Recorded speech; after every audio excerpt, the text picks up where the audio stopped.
تمہارے دلوں کے درمیان الفت ڈال دی، فاصبحتم بنعمتہ اخوانا، تم اللہ کی نعمت کے ساتھ بھائی بھائی بن گئے، وکنتم علی شفا حفرۃ من النار فانقذکم منها، تم آگ کے گڑھے کے کنارے پر تھے، اللہ تبارک و تعالی نے تمہیں اس سے بچا لیا۔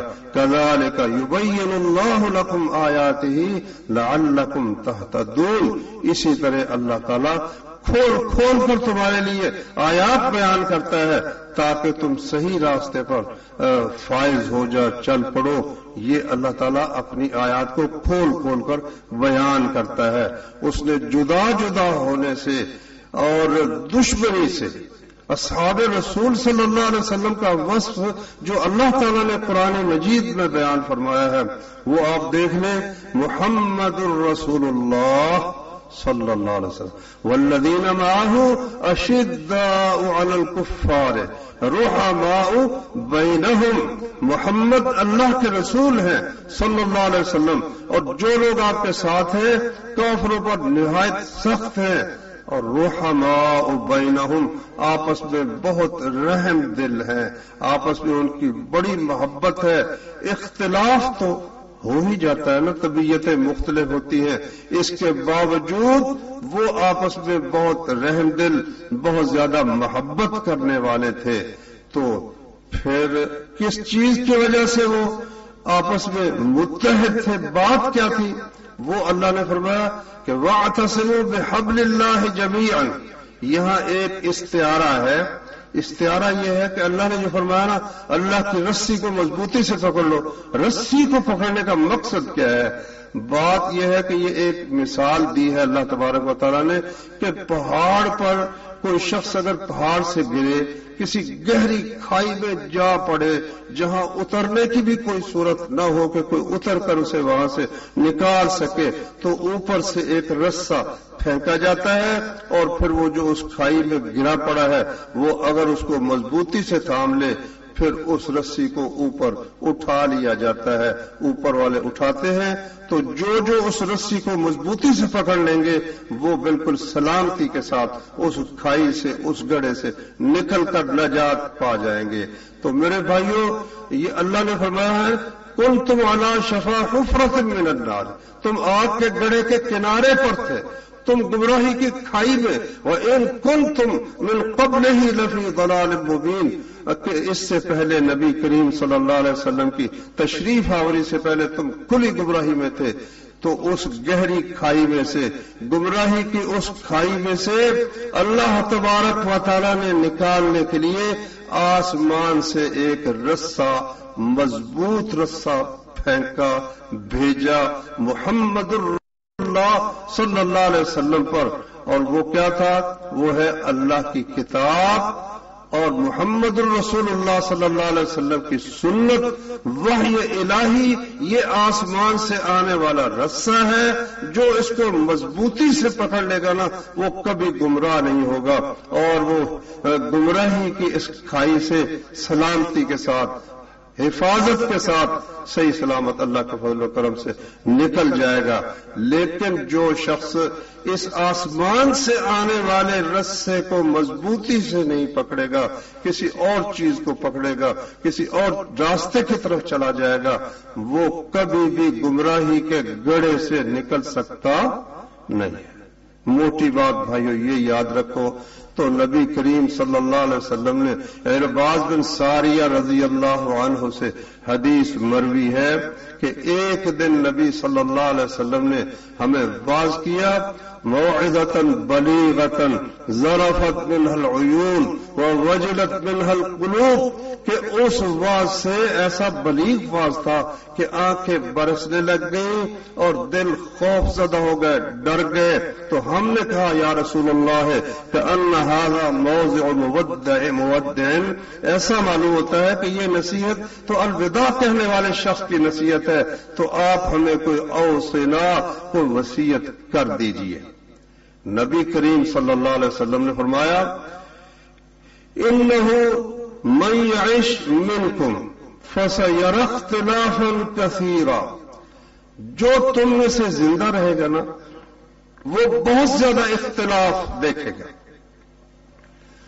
فعلیکم بسنتی وسنت الخلفاء الراشدین، تو تم نے میرے طریقے کو اور خلفاء راشدین کے طریقے کو مضبوطی سے پکڑ لینا ہے۔ وَإِيَّاكُمْ وَمُحْدَثَاتِ الْأُمُورِ، بھائی تھوڑی سی ایک تکلیف کرنی ہے، دائیں بائیں جو بھائی سوئے ہوئے نا، آدھے پونے گھنٹے کی بات ہے، ذرا ہلا دو، دیکھو دائیں بائیں دیکھو جو سوئے ہوئے، تھوڑا تھوڑا ہلا دو، کوئی بات یاد رہ جائے گی، انشاءاللہ فائدہ دے جائے گی۔ ابھی کئی بھائیوں کو ان کی بزرگی کی وجہ سے کسی نے نہیں ہلایا، تو تھوڑا سا آپ یاد دہانی کرا دیں گے تو آپ کے لیے فائدہ ہوگا انشاءاللہ۔ تو فرمایا نبی کریم صلی اللہ علیہ وسلم نے، فعلیکم بسنتی وسنت الخلفاء الراشدین، میرے طریقے کو اور خلفاء راشدین کے طریقے کو پکڑ لو، وعضوا علیہا بالنواجذ، داڑوں کے ساتھ نا مضبوطی کے ساتھ ان کو، جس طرح چاقو مارتا ہے نا بندہ، اس طرح مضبوطی کے ساتھ پکڑو۔ وَإِيَّاكُمْ وَمُحْدَثَاتِ الْأُمُورِ، اور بچ جانا نئے نئے کاموں سے، فَإِنَّ كُلَّ مُحْدَثَةٍ بِدْعَةٍ، کیونکہ ہر نیا کام بدعت ہے، اور ہر بدعت جو ہے وہ گمراہی ہے۔ اب نبی کریم صلی اللہ علیہ وسلم نے یہ بھی فرمایا کہ خیر الناس قرنی، سب زمانوں سے بہتر میرا زمانہ ہے، ثم الذین یلونہم، پھر وہ لوگ جو ان کے بعد زمانے کے ہوں گے، ثم الذین یلونہم، پھر جو ان کے بعد ہوں گے، ثم یفشی الکذب، پھر جھوٹ عام ہو جائے گا۔ اور فرمایا نبی صلی اللہ علیہ وسلم نے، اور ایسے لوگ ہوں گے یخونون ولا یؤتمنون، خیانت کریں گے، امین ان کو نہیں سمجھا جائے گا، ویشہدون ولا یستشہدون، گواہی کے لیے اپنے آپ کو پیش کرتے پھریں گے، کسی نے بھائی گواہی دلوانی ہے، ولا یستشہدون، کوئی انہیں کہے گا بھی نہیں آؤ شہادت دے، وہ خود ہی شہادت کے لیے، جھوٹ بولنے کے لیے ہر وقت تیار اور مستعد ہوں گے دنیا کی اس ذلیل جو چیزیں ہیں ان کے لیے۔ تو میرے بھائیو ایسا ہی ہوا کہ رسول کریم، ہاں ایک اور حدیث بھی سن لے، جزیرہ عرب کے متعلق رسول اللہ صلی اللہ علیہ وسلم نے فرمایا کہ شیطان اس بات سے نا امید ہو گیا ہے کہ نماز پڑھنے والے جزیرہ عرب میں اس کی عبادت کریں، ولیکن فی التحریش بینہم، آپس میں لڑانے جھگڑانے سے وہ نا امید نہیں ہوا۔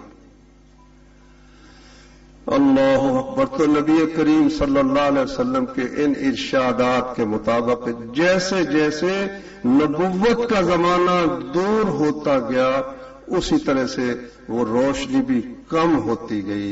اس روشنی کے کم ہونے کے نتیجے میں ایک تو جھوٹ پھیلا، غلط بیانی پھیلی، ایک آپس میں افتراق پھیلا، اور گروہوں میں مسلمان تقسیم ہو گئے۔ اگرچہ اس کی کچھ ابتدا وہ صحابہ کرام کے زمانے میں کچھ نشانات ملتے ہیں، لیکن بعد میں تو پھر حد سے معاملہ بڑھ گیا۔ تو اس کے لیے علاج کیا ہے؟ اب صورتحال یہ ہے کہ مسلمان دنیا بھر میں آپ دیکھیں نا، اس قدر اختلاف ہے، بنیادی اختلاف اس میں دو قسم کے ہیں۔ ایک بنیادی اختلاف یہ ہے جس کو آپ تصوف کہتے ہیں۔ ایک تو یہ ہے نا کہ جو بات کرنی ہے نا، جو بات بھی کرنی ہے، جو کام کرنا ہے، ہر کام کرنے سے پہلے اپنے آپ سے دو سوال آپ کر لیں۔ پہلا سوال یہ کریں کہ اے بندہ خدا، تو بتا کہ تو یہ عمل کس کے لیے کر رہا ہے، مقصد تیرا کیا ہے؟ دوسرا سوال اس کا یہ ہے کہ اے اللہ کے بندے، تو اسے کس طریقے سے ادا کر رہا ہے؟ پہلے سوال کا جواب یہ ہے کہ میں یہ کام صرف اللہ کو راضی کرنے کے لیے، اس کی جنت کے حصول کے لیے یہ کام کر رہا ہوں، پھر یہ سوال ٹھیک ہو گیا۔ دوسرے سوال کا جواب یہ ہے کہ میں یہ کام حضرت محمد صلی اللہ علیہ وسلم کے بتائے ہوئے طریقے کے مطابق کر رہا، بس پاس ہو گیا۔ اگر ان دونوں چیزوں میں سے ایک چیز کی بھی کمی ہوئی کہ نیت میں خلل آ گیا یا طریقہ محمد رسول اللہ صلی اللہ علیہ وسلم کا نہ رہا، فیل ہے، قیامت کے دن اس کی کوئی قدر و قیمت نہیں۔ وہ سکہ جو مدینے میں اللہ تبارک و تعالی نے نازل فرمایا، جس پر اللہ کی مہر ہے، اس کے محمد صلی اللہ علیہ وسلم کی مہر ہے، قیامت کے بازار میں صرف وہ سکہ چلے گا، اس کے علاوہ کسی کی کوئی مہر ہوگی قیامت کے بازار میں اس کی کچھ قدر و قیمت نہیں ہوگی۔ تو میرے بھائیوں، اللہ تبارک و تعالی نے اس بات کا ذمہ لیا کہ میں نے اپنے نبی پر جو دین نازل کیا ہے نا، یہ ایک تو میں نے اس کو کامل کر دیا، اکملت لکم دینکم۔ دوسرا یہ کہ میں اسے محفوظ کروں گا، حفاظت اس کی میں کروں گا۔ اچھا، کئی منکرین حدیث جو ہے نا، وہ اسلام سے بچنے کے لیے قرآن مجید کے احکام سے فرار اختیار کرنے کے لیے وہ کہتے ہیں جی قرآن ہی کافی ہے، اللہ کی طرف سے قرآن اترا ہے، حدیث کوئی نہیں۔ اچھا، وجہ اس کی یہ ہے کہ اگر صرف قرآن مجید کو لینا تو نماز بھی گئی، روزہ بھی گیا، زکوٰۃ بھی گئی، حج بھی گئی۔ کیونکہ نماز کو لے لیجیے، نماز ہے، کتنی نمازیں ہیں قرآن مجید میں عدد تو بیان ہی نہیں ہوا۔ اچھا، کتنی اس کی رکعتیں ہیں، ان کے اوقات کیا ہیں، اس کی ترتیب کیا ہے، قیام ہے، رکوع ہے، سجدہ ہے، اور اسی طریقے سے ان میں کیا پڑھنا ہے، قرات کیا کرنی ہے، اور دوسرے اذکار کیا کرنے، کچھ بھی تو قرآن مجید نے بیان نہیں کیا۔ کس لیے کہ اس کو محمد رسول اللہ صلی اللہ علیہ وسلم کے بیان پر چھوڑ دیا ہے۔ وَأَنزَلْنَاهَا، منکرین کہتے ہیں جی قرآن مجید کی حفاظت کا ذمہ تو اللہ تعالیٰ نے لیا، لیکن حدیث کی حفاظت کا تو کوئی ذمہ لیا ہی نہیں ہے۔ تو اس لیے جب اس کی حفاظت نہیں ہوئی تو پھر اس کا اعتبار کیا ہے؟ اس میں تو جھوٹ بھی ہے، غلط بیانیاں بھی لوگوں نے کی ہیں۔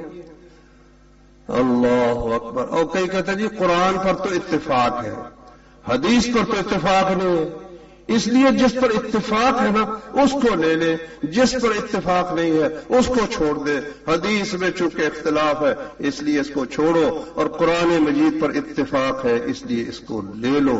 اور قرآن کی حفاظت کا اللہ نے ذمہ لیا ہے، حدیث کی حفاظت کا اللہ نے ذمہ نہیں لیا، اس لیے حدیث کے اندر تو خلط ملط ہو گیا معاملہ، قرآن اللہ کے فضل سے محفوظ ہے۔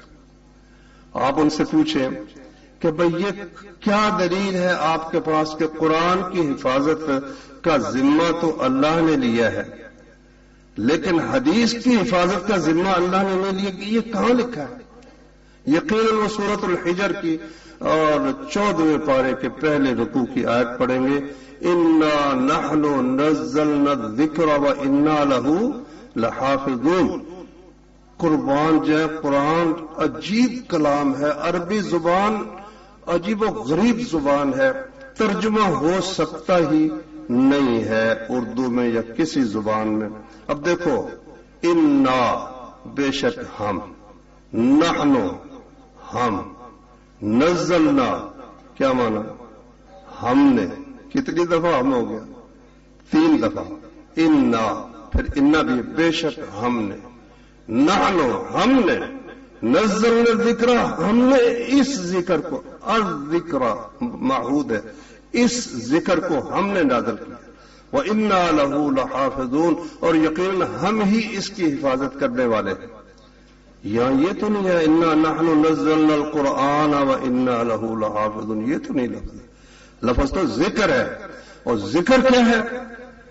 اللہ نے سورۃ الطلاق میں فرمایا قد انزلنا الیکم ذکرا رسولا، ہم نے تمہاری طرف نصیحت نازل کی ہے، جو کون ہے؟ یہ محمد الرسول اللہ، سراسر سراپا نصیحت ہے۔ ان کا ہر لفظ، ان کا ہر فعل، ان کا ہر عمل، ان کی ہر حالت وہ تمہارے لیے نصیحت ہے۔ قرآن مجید کی بھی اللہ نے حفاظت کی، حدیث کی بھی اللہ نے حفاظت کی، اور ان دونوں کو آگے فرمایا بلغوا عنی ولو آیتن، ایک آیت بھی ہے تو آگے پہنچا دو، اور صرف آیت نہیں، فرمایا نظر اللہ امرأ سمع مقالتی فوعاها واداها كما سمعها، اللہ اس بندے کو تر و تازہ رکھے، سرسبز و شاداب رکھے جس نے میری بات کو سنا اور اس کو یاد کر لیا، اور جس طرح سنا تھا اس کو آگے پہنچا دیا۔ آپ دیکھیں اصحاب رسول صلی اللہ علیہ وسلم نے کتنی جاں فشانی کے ساتھ قرآن مجید پورے کا پورا، ہاں ایک بات درمیان میں رہ گئی، وہ جو کہتے ہیں اختلاف بڑھا، قرآن میں اختلاف ہوا۔ اللہ کے بندوں، خواہ مخواہ اختلاف کرنے والے تو ہر جگہ ہوتے، قرآن مجید میں بھی اختلاف کرنے والے ہیں۔ ہم تو کہتے ہیں نا قرآن مجید ایک شوشے کا فرق نہیں، مشرق سے مغرب تک چلے جاؤ ایک شوشے کا فرق نہیں ملے گا الحمدللہ، لیکن مسلمان کہلانے والے کئی جو زبردستی اسلام میں گھس آئے ہیں، ہاں جی، متستر بالاسلام کا پردہ انہوں نے لبادہ اوڑھ رکھا ہے، وہ یہ کہتے ہیں ان کی اس کتاب میں جس کو وہ اس طرح مقدس اور صحیح سمجھتے ہیں، جس طرح ہم صحیح بخاری کو سمجھتے ہیں، اس میں یہ لکھا ہوا کافی کے اندر کہ اصل قرآن جو تھا نا وہ مصحف فاطمہ 70,000 آیتیں تھی اس میں۔ ہمارے اس قرآن میں کتنی ہیں؟ 6,000 اور 666 بڑا مشہور ہے، لیکن 200 سے کچھ زائد آیات ہے قرآن کریم کی۔ اچھا، تو اس وجہ سے اگر ہم چھوڑتے ہیں کسی چیز کو کہ سب لوگ نہیں مانتے، تو پھر تو قرآن سے بھی ہاتھ دھو بیٹھو، قصہ ہی تمام ہوا۔ انہوں نے تو اس شاخ کو ہی کاٹ دیا جس پر اسلام کا آشیانہ ہے۔ انہوں نے کہا جس دن حضرت محمد صلی اللہ علیہ وسلم فوت ہوئے، دنیا سے رخصت ہوئے، 4 آدمی مسلمان، باقی سب کے سب نعوذ باللہ مرتد ہو گئے۔ اب وہ قرآن کو کیسے مانیں گے؟ ٹھیک ہے، مسلمانوں کے سامنے وہ یہ کہیں گے نہیں ہم قرآن کو مانتے ہیں، وہ ساری بات لمبی بات ہے۔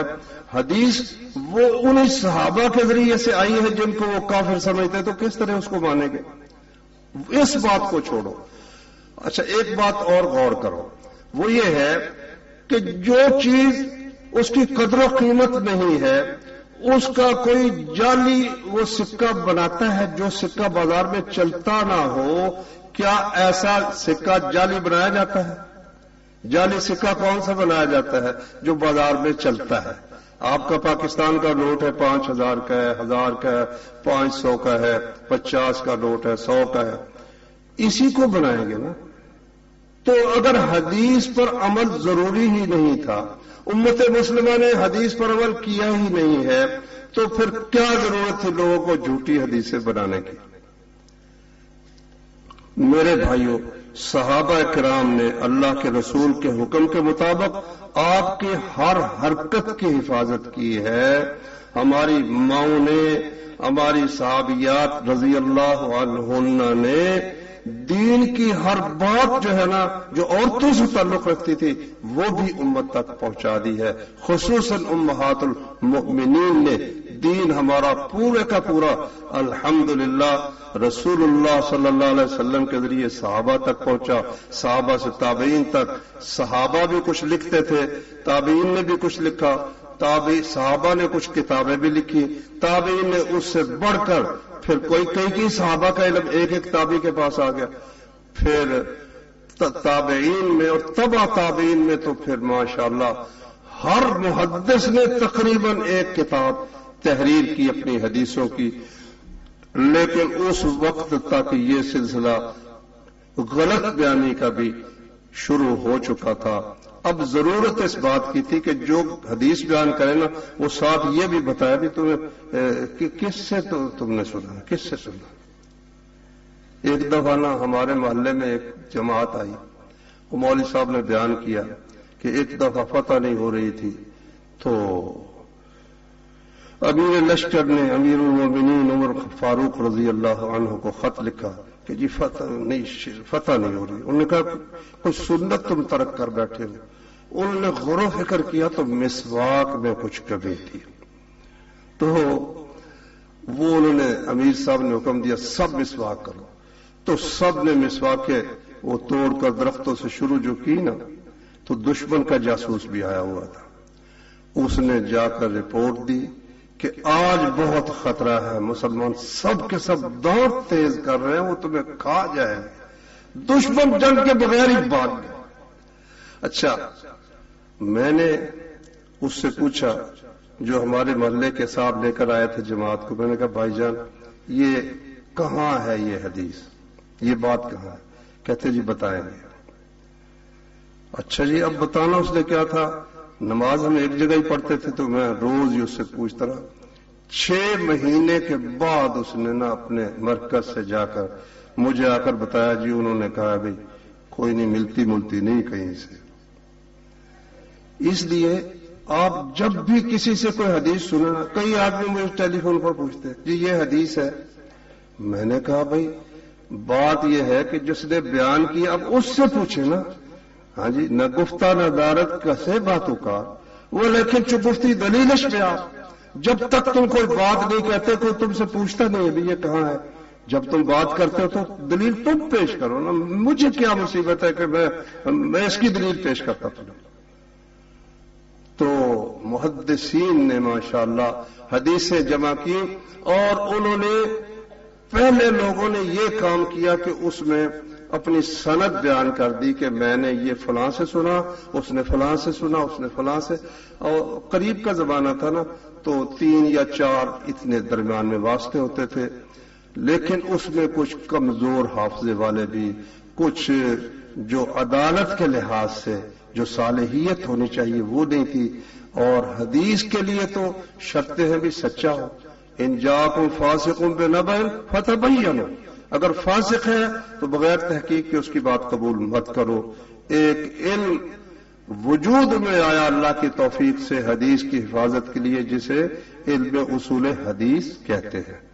دنیا کے کسی دین کو اللہ نے یہ نعمت نہیں عطا فرمائی. ان کی کوئی کتاب محفوظ ہی نہیں ہے.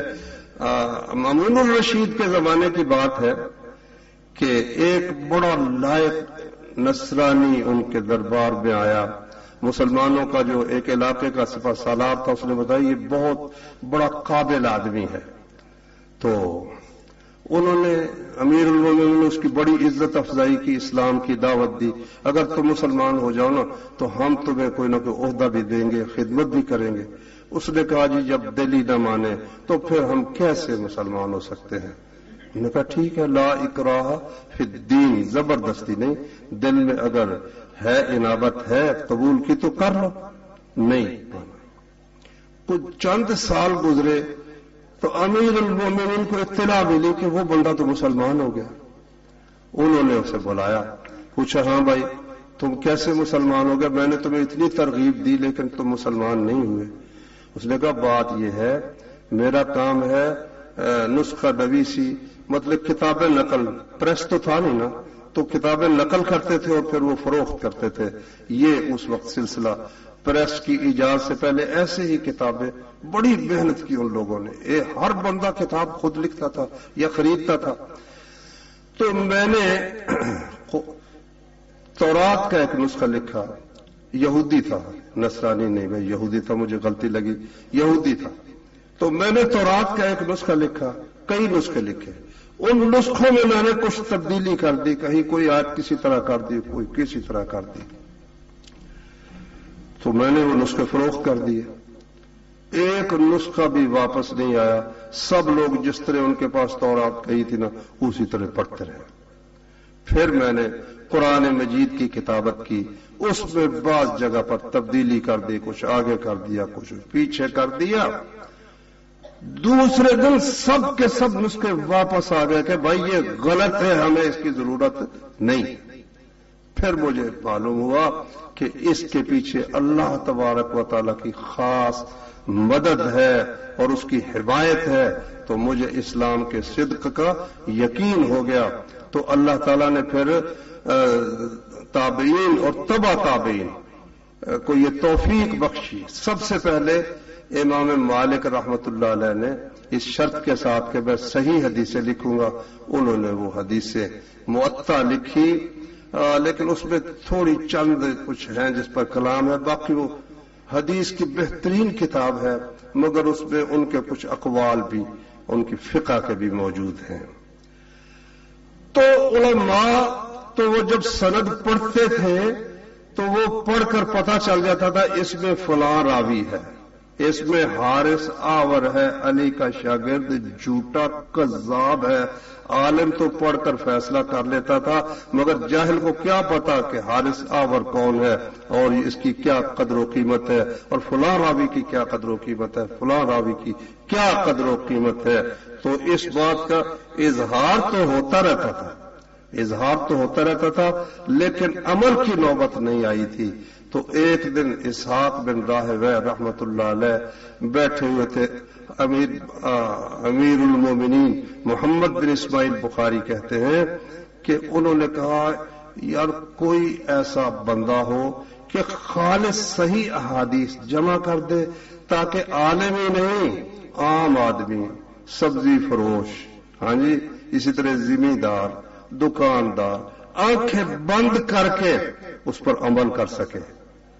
یہ کام بھائیو اللہ تعالیٰ نے امام محمد بن اسماعیل بخاری رحمت اللہ علیہ سے لیا ہے. تو اللہ کی دیکھو شان کتنی، اللہ نے اس شخص کو عزت فرمائی کہ کئی لوگ بہت سے مسائل میں ان سے اتفاق نہیں رکھتے، لیکن ماشاءاللہ کوئی بھی ہے نا اہل السنہ ہو، اہل السنہ سنت کو دلیل مانتا ہو، صحابہ کو مسلمان مانتا ہو، وہ یہی کہے گا کہ اللہ کے کلام کے بعد سب سے صحیح کتاب کون سی ہے؟ صحیح بخاری ہے. تو اسے پڑھنے کی آپ بھائیوں کو، ہمارے طالب علموں کو سعادت حاصل ہوئی ہے. تو اس وقت میں نے ذکر کیا تھا اس اختلاف کا. آج بھی اگر کوئی شخص چاہے کہ امت مسلمہ متفق ہو جائے، ایک نسخے کے علاوہ کوئی نسخہ نہیں ہے، وہ نسخہ یہ ہے کہ سب کی بات چھوڑ کر قرآن اور سنت پر اکٹھے ہو جاؤ. کیوں؟ اس لیے کہ کوئی کتنی بھی بڑی شان والا شخص ہے، اس کی بات وہ اللہ کی طرف سے نازل شدہ نہیں ہے، اللہ کی طرف سے نازل. حضرت امام مالک رحمت اللہ علیہ، حضرت امام ابو حنیفہ رحمت اللہ علیہ، حضرت امام شافعی رحمت اللہ علیہ، حضرت امام احمد بن حنبل. اسلام میں یہ صرف اتنا بڑا دین نہیں ہے کہ چار ہی مذہب گزرے ہیں، چار ہی ائمہ، بڑے سینکڑوں ہزاروں، لیث بن سعد، سفیان ثوری، امام اوزاعی، پتہ نہیں کہ کتنے کتنے امام اس امت کے اندر گزرے ہیں. بس اللہ تعالیٰ جس کو چاہتا ہے ان کو شاگردوں کی، جن کو کوئی فوج مل گئی، انہوں نے ان کے اقوال جمع کر دیے، ان کا ذرا پھیل گیا، دوسروں کا نہیں پھیل سکا. امام شافعی نے فرمایا کہ لیث بن سعد جو ہے امام مالک سے کم نہیں تھا، مگر اس کے شاگردوں نے اسے ضائع کر دیا. تو میرے بھائیوں، اب جو بھی بات ہو نا، جو بھی بات ہو، اگر ہم اس پر رہیں گے نا، جس طرح ایک صاحب وہ پہلے ایک مذہب سے تعلق رکھتے تھے، ان چار مذہبوں میں سے ایک، پھر وہ دوسرے مذہب میں چلے گئے. اب اس کے بعد نا انہوں نے ایک کتاب لکھی تفسیر کی زبردست. اس میں وہ شروع میں کہتے ہیں میں پہلے شافعی تھا، پھر میں ہو گیا حنفی. وعلی المرء نصرت صاحبہ، نصرت مذہبہ، بندے کے ذمہ ہے کہ اپنے مذہب کی مدد کرے. اور پھر اس نے وہ جاہلیت کا ایک شعر لکھا ہے، وَهَلْ أَنَا إِلَّا مِنْ غَزِيَّةَ إِنْ غَوَتْ غَوَيْتُ وَإِنْ تَرْشُدْ غَزِيَّةُ أَرْشُدِي. میں تو غزیہ قبیلے کا ایک فرد ہوں، اگر وہ سیدھے راستے پر چلے گی تو میں سیدھے راستے پر چلوں گا، اگر وہ غلط راستے پر چلے گی تو میں غلط راستے پر چلوں گا. نہ میرے بھائی، ایسا نہیں کرنا، ایسا نہیں کرنا. جب قرآن مجید کی آیت آ جائے، محمد رسول اللہ صلی اللہ علیہ وسلم کی حدیث آ جائے، اس کے مقابلے میں پھر بقول مصطفیٰ زائر، بقول مصطفیٰ زائر زدین دیگرہ مانگم جمال یار مانے گردد از اغیار عاشق را. امام فاخر ظاہر گزرے ہیں یا ایک شاعر فارسی کے، وہ کہتے ہیں بقول مصطفیٰ زائر زی رائے دیگراں ماندم، جب مصطفیٰ کا قول آ جائے تو اے ظاہر میں نے باقی سب کے قول جو ہے ان سے کنارہ کشی اختیار کر لی. کیوں؟ جمال یار مانے گردد از اغیار عاشق را، یار کا جو حسن ہے وہ عاشق کو ہر چیز سے رکاوٹ بن جاتا ہے، کسی اور طرف جانے ہی نہیں دیتا، دیکھنے ہی نہیں دیتا. تو امام بخاری رحمت اللہ نے صحیح حدیثیں اکٹھی کی، پھر حدیث سے مسئلہ کیسے نکالنا ہے یہ کام کیا. پھر جتنے گمراہ فرقے تھے جو خارجی تھے ان کا بھی رد کیا، کہا گناہ کرنے سے بندہ کافر نہیں ہو جاتا. کتاب الایمان جو کہتے تھے نا کلمہ پڑھ لو، اور کئی آپ نے بھی سنا ہوگا ایمان مجمل تے ایمان مفصل. ایمان کیا ہے؟ کہتے ہیں اقرار باللسان و تصدیق بالقلب. زبان سے اقرار کر لو، دل سے مان لو، تو عمل کرو یا نہ کرو، ایمان تمہارا سب کا ایک جیسا ہی ہے. نتیجہ اس کا کیا نکلا؟ لو میری ایک بات یاد رکھنا، محمد رسول اللہ کے زمانے میں صلی اللہ علیہ وسلم، صحابہ کے زمانے میں، بنو امیہ کے زمانے میں، کوئی بندہ مجھے دکھاؤ جو نماز نہ پڑھتا ہو اور اس کو مسلمان سمجھا گیا. ایک بندہ مجھے دکھاؤ نماز نہ پڑھتا ہو اور مسلمان سمجھا گیا. لیکن پھر ایسے لوگ آئے، انہوں نے کہا نماز نہ بھی پڑھے نا، اب مانتا رہے پڑھوں گا تو جناب مسلمان ہے. نتیجہ اس کا یہ ہوا جماعتیں پھر رہی ہیں، کبھی کہیں جاتی ہیں کبھی کہیں، مگر جڑ کے اندر خرابی یہ ہے کہ اسلام کے ثبوت کے لیے جو ایک چیز رکھی تھی نا اللہ نے، فَإِن تَابُوا وَأَقَامُوا الصَّلَاةَ وَآتَوُا الزَّكَاةَ فَإِخْوَانُكُمْ فِي الدِّينِ. اگر یہ کافر کلمہ پڑھے، نماز پڑھے، زکوٰۃ دے تو دینی بھائی ہیں، ورنہ اسلام میں ان کا کوئی دخل نہیں. اب وہ نماز بھی گئی، اور وہ اس گروہ کو کہتے ہیں مرجیہ گروہ، تو ان کا بھی امام بخاری نے رد کیا. پھر آ گئے عقل پرست لوگ. عقل پرست لوگوں نے کہا جو بات ذہن میں نہیں آتی، جو سمجھ میں نہیں آتی. اب دیکھو یہ تم لوگ کہتے ہو کہ قیامت کے دن وزن ہوگا، یہ امام بخاری جہاں لایا اخیر میں قیامت کے دن وزن اعمال ہوگا. انہوں نے کہا بھائی نماز پڑھی اور ذکر کیا وہ تو ختم ہو گیا، نماز ختم ہو گئی، کو خرچ کیا تھا وہ بھی ختم ہو گیا، تو اب ہوا کو پکڑنا ہے. اس لیے مطلب یہ ہے وزن شزن کوئی نہیں، نہ کوئی ترازو ہے نہ کوئی چیز ہے، یہ تو عقل میں آتی نہیں ہے. مطلب اس کا یہ ہے کہ اللہ تعالیٰ عدل فرمائے گا، ترازو شرازو کوئی نہیں. امام بخاری رحمت اللہ علیہ نے ایسے تمام عقل پرستوں کی جو عقل پرستی کی وجہ سے باتیں تھی نا، جو باتیں تھی ان کا بھی رد کیا کتاب الاعتصام بالکتاب والسنہ میں اور کتاب التوحید میں. ماشاءاللہ بڑی لمبی بات ہے. یہاں پھر امام بخاری نے یہ باب باندھا ہے کہ باب ہے کہ قیامت کے دن اعمال کا وزن ہوگا. اور کس چیز کا وزن ہوگا؟ ان اعمال بنی آدم و اقوالہم. کئی کہتے ہیں جی بندوں کو تولا جائے گا، کئی کہتے ہیں ان صحیفوں کو تولا جائے گا، مگر امام بخاری نے کیا فیصلہ کیا کہ خود عمل تولے جائیں گے، خود عمل تولے جائیں گے، خود وہ بات تولی جائے گی. ہم سمجھتے ہیں منہ سے نکلی ختم ہوگی، ختم کوئی نہیں ہوئی. وَيَوْمَ الْقِيَامَةِ وَنُخْرِجُ لَهُ يَوْمَ الْقِيَامَةِ كِتَابًا يَلْقَاهُ مَنْشُورًا. اقرأ کتاب، سب کچھ سامنے آ جائے گا. تو جو تھے نا ایمان والے انہوں نے کہا ہمیں بات سمجھ آئے یا نہ آئے، جو رسول نے کہہ دیا وہ اسی طرح حق ہے، ضروری نہیں کہ ہمیں سمجھ ہی آئے. دوسرے نے کہا جو سمجھ آئے گی مانیں گے، جو نہیں سمجھ آئے گی نہیں مانیں گے. یہ بات بھائی غلط ہے. امام بخاری نے اس کا رد کیا. قرآن مجید میں سے آیت پہلے نقل کی وَنَزَعُ الْمَوَازِينَ الْقِسْطَ لِيَوْمِ الْقِيَامَةِ فَلَا تُظْلَمُ نَفْسٌ شَيْئًا. تو قرآن مجید میں معلوم ہوا کہ انصاف کے ترازو رکھے جائیں گے. پھر حدیث بیان کی سید المحدثین من الصحابہ ابو ہریرہ رضی اللہ عنہ کی کہ رسول اللہ صلی اللہ علیہ وسلم نے فرمایا کلمتان. دیکھو اللہ کے نبی کا سمجھانے کے طریقے تعلیم کے عجیب و غریب ہے. پہلے نہیں کہا سبحان اللہ والحمد، پہلے شوق دلایا. دو کلمے ہیں، دو کلمے ہیں، زبان پر بہت ہلکے ہیں. ہاں اللہ کو رحمان کو بڑے پیارے ہیں، زبان پر بہت ہلکے ہیں، ترازو میں بہت بھارے. سننے والا آپ منتظر ہے کہ وہ کیا ہے. فرمایا نبی کریم صلی اللہ علیہ وسلم نے 3 آدمی ہیں قیامت کے دن اللہ تبارک و تعالی انہیں دیکھے گا بھی نہیں، ان سے کلام بھی نہیں کرے گا، ان کو پاک بھی نہیں کرے گا، ان کے لیے عذاب علیم ہے. 4 باتیں کہیں. 3 آدمی ہیں، اللہ تعالیٰ نہ ان کو دیکھے گا، نہ ان سے کلام کرے گا، نہ ان کو پاک کرے گا، ان کے لیے عذاب علیم ہے. المسبل والمنان والمنفق صلاتہ بالحلف الکاذب. ایک تو جو اپنی چادر یا شلوار ٹخنوں سے نیچے لٹکاتا ہے، قیامت کے دن اللہ نہ اسے بات کرے گا، نہ اس کو دیکھے گا نظر رحمت سے، نہ اس سے کلام کرے گا اور نہ اس کو پاک کرے گا، اس کے لیے عذاب علیم ہے. اور منان، کسی پہ احسان کیا تو جتلا رہا ہے میں نے تمہارا یہ کام کیا. اور تیسرا جو جھوٹی قسم کھا کر سودا فروخت کرتا ہے.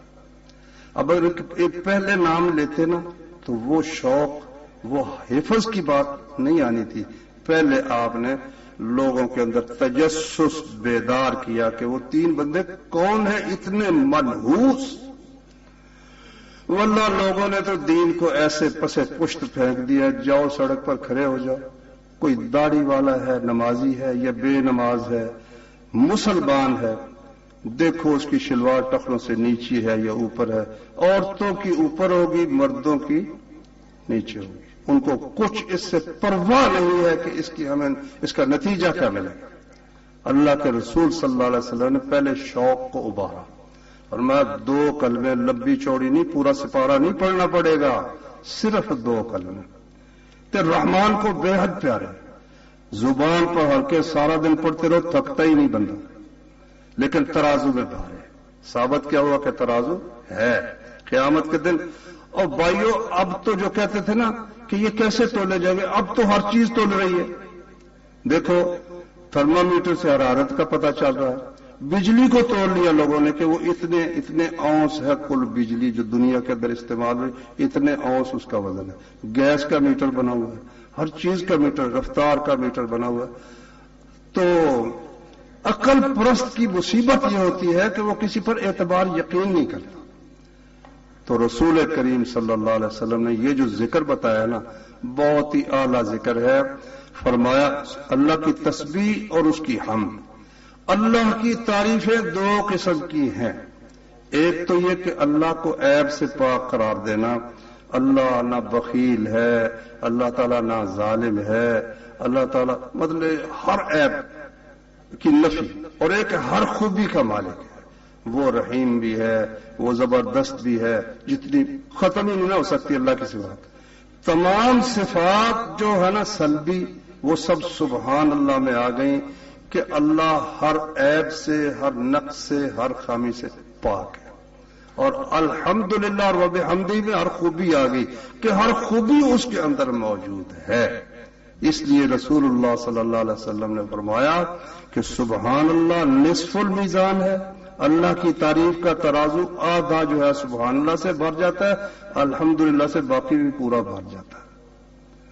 کوئی مجلس ہو اس کے آخر میں رسول اللہ صلی اللہ علیہ وسلم نے فرمایا اگر کوئی شخص یہ پڑھے سبحانک اللہم ربنا وبحمدک اشہد ان لا الہ الا انت استغفرک واتوب الیک، تو اگر نیک کام کیے ہیں تو اس پر ان کلمات کے ذریعے سے مہر لگے گی، اگر کوئی گناہ غلطی ہوئی ہے تو اس کے ذریعے سے معاف ہو جائے گا. اسے کفارہ مجلس کہتے ہیں. امام بخاری نے آخر میں اللہ کی تسبیح و تحمید کے ساتھ اپنی کتاب کو ختم کیا ہے. تو جو ہمارے عزیز اب پڑھ کر فارغ ہوئے ہیں الحمدللہ، تو یہ آپ کے اساتذہ نے آپ کو علم کے دروازے پر لا کر کھڑا کیا ہے. علم کا عالی شان شہر جو ہے وہ تو آگے ہے. اب آپ اگر پڑھیں گے، پڑھائیں گے، مطالعہ کریں گے، اللہ آپ کو دنیا کی بھی عزت دے گا، آخرت کی بھی عزت عطا فرمائے گا. اللہ تعالی ہم سب کو اسلام پر قائم رکھے. اللہ تعالیٰ جس طرح ہم یہاں بیٹھے ہیں ہم سب کو جنت الفردوس میں جمع فرمائے. وآخر دعوانا ان الحمد للہ رب العالمین. ایک بھائی اعلان سن لو، جس طرح آپ لوگوں نے یہ مجلس سجائی ہے، 5 اپریل کو مرید کے مرکز طیبہ میں ہمارے الحمدللہ 53 لڑکے بخاری پڑھ کر فارغ ہوئے ہیں، تو وہاں بھی 5 اپریل کو صبح 9 بجے سے شروع ہوگی، عصر تک محترم حافظ محمد سعید صاحب اور بہت سے علماء تشریف لائیں گے. تو آپ میں سے جو یہ زحمت کر سکے ہم ان کو خوش آمدید کہیں گے، اہلا و سہلا و مرحبا کہیں گے. جزاکم اللہ خیرہ. یہ جو ہے نا خواب وغیرہ کا تعبیر، مجھے تعبیر آتی نہیں ہے. ہاں، رات کو خواب آیا کہ میرا گھر مسجد بن گیا. صبح اٹھا تو سارے گھر والوں سے اجازت لے کر گھر وقف کر دیا، مگر شرط یہ لگائی کہ اوپر میرا گھر بنا دیا جائے. مگر یہ بات نہ مانی گئی کہ اوپر گھریلو بن سکتا ہے، گھر بن سکتا ہے، رہنے کی کوئی جگہ بھی نہیں. اب کیا شریعت کہتی ہے؟ کوئی عرض نہیں بھائی، مکان آپ مسجد کے اوپر بھی بنا سکتے ہیں، نیچے بھی بنا سکتے ہیں، تہ خانے کی صورت میں بھی بنا سکتے ہیں. نیچے بنا لیں، مسجد اوپر بنا لیں، یا نیچے مسجد بنا لیں اور اوپر گھر بنا لیں، اس میں کوئی حرج نہیں. مسجد کے زیر سایہ ایک گھر بنا لیا ہے، یہ بندہ کمینہ ہمسایہ خدا ہے. سبحانک اللہم و بحمدک اشہد ان لا الہ الا انت استغفرک و اتوب الیک. سبحانک اللہم و بحمدک اشہد ان لا الہ الا انت استغفرک و اتوب الیک.